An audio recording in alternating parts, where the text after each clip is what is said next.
If you clicked on this video, you've probably been told that IMGs don't match into ophthalmology. I'm here to tell you that's not true. How I did it and what advice I would have to someone walking on that path.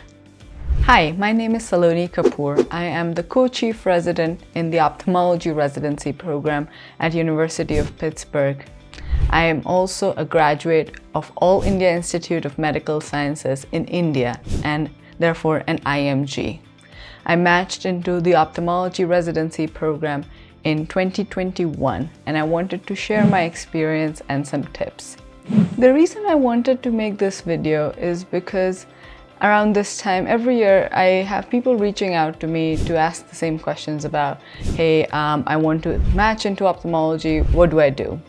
And my answer is usually in the same vein. This is the information I wish I had when I first started applying and walking down this road. And additionally, as the co-chief resident, I have now been on the other side of the selection process and have some insights that I wanted to share. So I'll start off here by sharing my story. I went to medical school in New Delhi in India. And when I was in med school, I really wanted to do ophthalmology, but I heard the same things that you've probably also heard, like, oh, IMGs can't really match into ophthalmology unless you have a green card or US citizenship, or it's like years and years of research or, other things. And I was like, okay, maybe that's how it works. And I actually applied to internal medicine instead. And I matched into internal medicine at University of Pittsburgh's internal medicine program. It's called the International Scholars Program. And when I got here, I realized two things. First, IMGs do match into ophthalmology. It's just a different, slightly harder process. So I decided to apply to ophthalmology. This was during my second year of residency. I applied for the first time and I did not match. But I learned some things and I applied in my third year of residency and I matched again at University of Pittsburgh. So I'm going to share the three things that I think you should focus on when you're applying for the ophthalmology match. The first and the most important thing that you need to do if you're walking down this path is find a mentor. This mentor will be your advocate in this journey.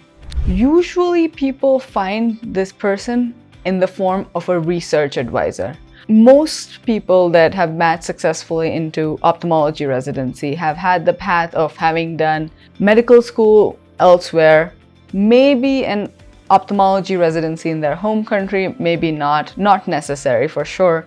And then they come to US to work as a research assistant for a year, 2 years, sometimes even 3 years. When you are figuring out who your research mentor will be, my advice would be to see what their track record has been. Have they successfully mentored IMGs and had them match into a program? The thing is, as an IMG, your application will often get overlooked. You need someone to advocate on your behalf to at least get a good look at your application. And a lot of times people end up matching in the same program that their mentor is at just because you get to know all the people in the program. So knowing where that mentor is based is also very important. This brings me to the second most important thing in this whole process. So say you figured out your research mentor, you're thinking of applying next year or even a year later.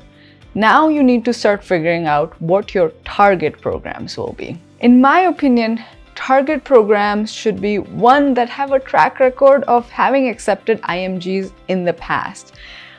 You could be the first IMG at a program that has never taken one before, but it's far more likely that you will be successful in your match if you target a program that has experience with IMGs.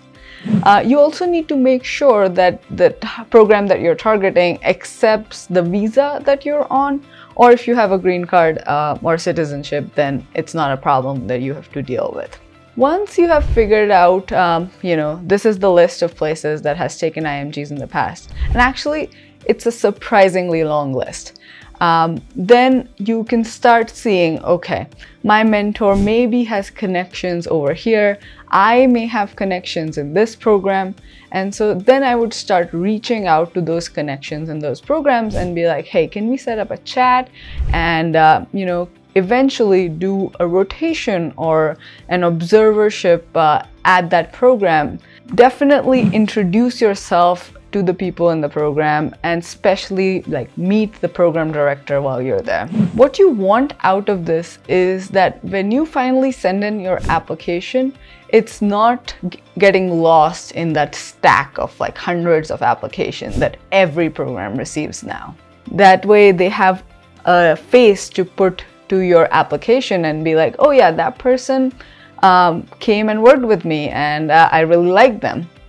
Usually programs have some sort of mechanism to ensure that if you did a rotation there, that you will at least get an interview. Now, again, this is not saying that you will get a match, but at least you've crossed that first hurdle of having your application looked at and securing an interview. This brings me to the last and final step of the process, your application and the interview. So unfortunately, your application is going to be held to a higher standard than most American graduates, and it has to be a well-rounded application. So a good step 2 score, now that step 1 scores are not being given out. Publications, especially if you've done research years, you need to be able to show that you were productive in that time, and posters don't count for much. Your personal statement, definitely have it be proofread by native English speakers, especially people in your circle where you're doing your research job, your mentor. And then lastly, your letters of recommendation. So these will come obviously from your research mentor and from your rotations, your clinical observerships. If you did the second step where you figured out the target program, then the target program will have sort of letters from their own people, and they would be more willing to look at those letters and accept what those letters are saying. Once you have all that ground covered, and I know it's a lot of ground to cover, the interview is already weighed in your favor. But that should not stop you from doing a lot of mock interview prep. That's all I got for you. That's my top 3 advice. Let me know if you found this helpful, and let me know if you have any questions. Thanks for watching, and all the best.